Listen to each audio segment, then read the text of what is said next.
For 14 hours, the Chornomorsk waters of the Black Sea, a Russian Serna-class landing craft carrying 30 elite soldiers was cleaving through the waves.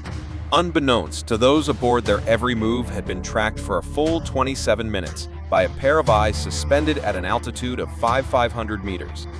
What seemed like a routine landing operation was only 90 seconds away from becoming a critical turning point in the entire war. These eyes hanging high in the heavens belonged to a Turkish-made Bayraktar TB2 drone.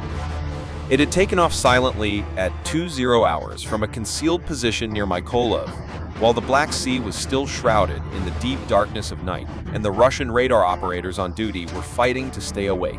This was no modified civilian hobby drone. The TB2 is Turkey's masterful answer to the American Predator, an aerial sentinel capable of remaining on station for a continuous 27 hours.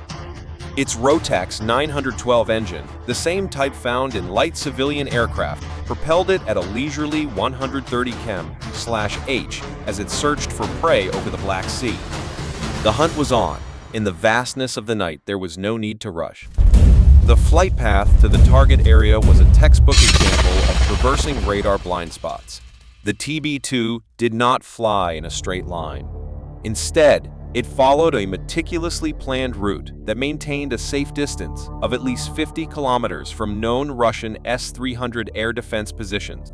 The operators had learned a bloody lesson. Although the TB2's radar cross-section is equivalent to that of a large bird, arrogance in the face of the Russian air defense network could turn the $5 million asset into a pile of expensive scrap metal in an instant.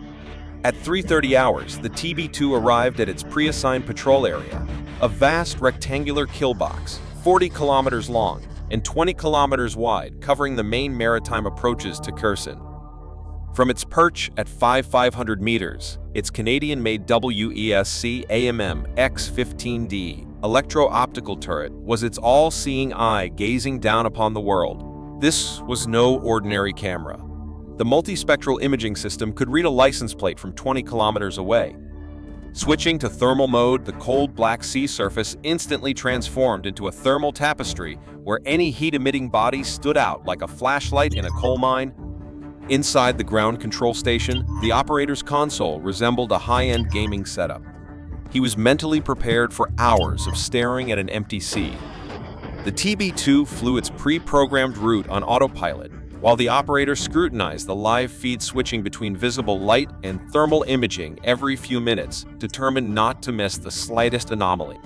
This is the reality of drone warfare: 99% boredom, 1% sheer adrenaline.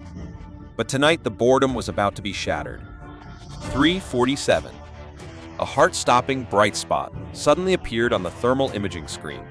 A heat source was moving west at approximately 55 km/h, leaving a conspicuous white wake on the frigid black surface of the sea. The operator immediately zoomed in. The blurry heat signature sharpened into the unmistakable silhouette of a Project 11,770 Serna-class landing craft. This 26-meter-long iron beast is the workhorse of Russian amphibious operations. With its shallow draft and high speed, it can deliver 92 fully equipped soldiers, or a main battle tank, directly onto a beachhead. But what made the operator's pupils contract was that it was being followed by two tails. The sensors clearly detected two more identical craft approximately 5 kilometers behind it. A formation. This was no routine patrol or resupply run. It was a significant operation. The operator decisively marked the target and began recording. Every frame captured from this moment on could be priceless. The lead Serna was moving fast, its powerful water jet propulsion system allowing it to skim across the calm sea like a speedboat. Through the thermal imager, the operator could clearly see heat signatures scattered across the deck, the infrared traces of human bodies. A rough count indicated at least 20 individuals on deck, with more certainly packed inside the hull. Judging by their movements and the equipment they carried, they were infantry, not sailors. By 4:10, the tactical picture was crystal clear. The flotilla was heading straight for a stretch of beach 8 kilometers west of Kherson, a location where Ukrainian forces had reported suspicious activity just last week. The operator's hand reached for the encrypted satellite phone. Whatever the Russians were planning, they were about to have an uninvited guest. 4:15. After 27 minutes of patient tracking, 3 words crackled in the Ukrainian operator's headset, sealing the landing craft's fate, cleared to engage. The order came from the operations center of the 383 ARD Drone Brigade. Their senior officers, also watching the real-time feed, did not issue the command lightly. Each smart micromunition cost $70, and the TB2 carried only 4 in its belly. More importantly, this attack would reveal that Ukrainian drones could now operate deep within the southern territories, potentially compromising the element of surprise for future missions. However, the strategic value of destroying this flotilla en route to the Kherson beachhead outweighed all other considerations. The operator's fingers danced across the control panel, setting up the attack run. The Serna was now 15 kilometers from the coastline, maintaining a speed of 55 km/h on a steady heading of 330 degrees. In the drone, Hunter's lexicon, a predictable target is a dead target. The operator targeted the lead boat, striking the head of the snake to maximize chaos by decapitating the command element. The TB2's autopilot instantly received the new commands, breaking from its patrol pattern to acquire the optimal attack position. The drone executed a smooth left turn, beginning a wide arc to position itself directly behind the Russian formation. This wasn't just about getting into range. For the smart micro-munition to be most effective, it needed to be launched along the target's axis of movement. This would minimize the course corrections required during its flight. On the screen, the image of the Russian landing craft grew larger. The WESCAM turret's 15x optical zoom allowed the operator to make out the silhouettes of the personnel on deck. Most were clustered near the stern, likely seeking shelter from the wind, a classic battlefield mistake. Clustering together only increases the missile's kill efficiency. Now even their gear was discernible: tactical vests, helmets, assault rifles. They were definitely not here to deliver supplies. The so-called smart micromunition is a masterpiece of miniaturization. Weighing only 22 kilograms, it packs a 10-kilogram warhead engineered specifically to tear through light armor, more than enough to handle the thin steel hull of a landing craft. The missile uses semi-active laser guidance, meaning the TB2 had to keep the target painted with a laser beam for the entire duration of the missile's flight. Its optimal range is 8 kilometers, meaning the missile would need a steady 43-second flight time to impact. 4:30. Activity stirred on the Russian vessel. The thermal imager showed several crew members moving to the bow, apparently setting up a heavy machine gun. Had they sensed danger, or was this standard procedure before a beach landing? The operator had no time for speculation. He quickly completed his final systems check. Laser designator nominal. Missile status green. Weather conditions ideal with high-altitude winds at less than 10 km/h. The only minor complication was a cloud bank drifting in from the west, but at its current speed, it wouldn't be a factor for at least an hour. He locked the crosshairs firmly on the Serna's pilot house. The laser rangefinder instantly displayed a number: 12.7 kilometers in closing. Still too far. While the smart micromunition has a theoretical maximum range of 14 kilometers, its accuracy drops sharply beyond 8 kilometers. He chose to wait. The seconds crawled by. 11 kilometers. 10 kilometers. The target maintained its course completely oblivious to the Grim Reaper, hanging 500 meters above. The operator picked up more details: the communications antenna, its shape distinct, even the models of the soldiers' weapons. His index finger hovered over the launch button. 4:42. The range finally closed to 8 kilometers. The attack window was perfect. But a flicker of doubt crossed the operator's mind. The 2 trailing boats were still a good 5 kilometers behind. What was their purpose? Reinforcements, supply transport, or something else? Just then, he saw the 2 rear craft begin to turn, one to the north, the other to the south. They were establishing a security perimeter. This was no simple landing. It was the prelude to a large-scale operation. The operator knew this was a fleeting opportunity. Whatever the Russians were planning, it had to be stopped now. 4:46. The TB2 operator decisively squeezed the launch trigger on his control stick. But the expected whoosh of the missile firing never came. A glaring alert flashed on the screen: WAPONMALF UNCTION RECLIBRATIONREQUIRED. The operator's heart leaped into his throat. The Serna was now only 7 kilometers from the coast and was beginning to decelerate for its beach run. Every second was critical. He quickly power-cycled the laser designator, a trick that works on everything from a frozen smartphone to million-dollar military hardware. The system began a self-check. 5 seconds. 10 seconds. Finally, LASERNOMINAL. He reacquired the target, but this time something about the landing craft's silhouette felt wrong. The deck was too crowded, far exceeding the size of a standard 30-man infantry platoon, and the extra crates lashed to the bow were certainly not standard equipment.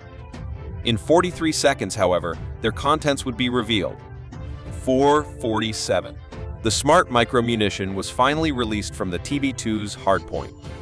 Its small wings deployed instantly, and its semi-active seeker began greedily searching for the laser energy reflecting off the target. Inside the missile, a simple onboard computer ran its calculations: current altitude 5,500 meters, target range 7.8 kilometers, estimated time to impact 43 seconds. The operator did not yet know that this single landing craft was merely the precursor to a much larger storm. The impending explosion would blow open a secret the Russians were desperate to conceal. 28 seconds to impact. The Serna-class craft, still moving at 28 km/h, held its course, unaware of the angel of death descending upon it at 250 meters per second. On the screen, the operator could see Russian soldiers moving about the deck. Some were smoking and laughing, others checking their gear. They had no idea their lives were on a countdown. The TB2's laser beam, as steady as a sniper's aim, remained locked on the pilot house. The slightest tremor could send the missile off course, but the drone's stabilized gimbal ensured the beam was welded to the target. The rangefinder ticked down relentlessly. 5 kilometers. 4. 3. In 37 seconds, a violent secondary explosion would reveal to Ukrainian intelligence the true nature of Russia's ambitions for Kherson. 15 seconds to impact. A Russian sailor on deck suddenly pointed to the sky. He had either spotted the drone or glimpsed the incoming missile. The operator could see him waving his arms and shouting, but against the laws of physics, the warning came far too late. Their closing speed was a staggering 185 km/h.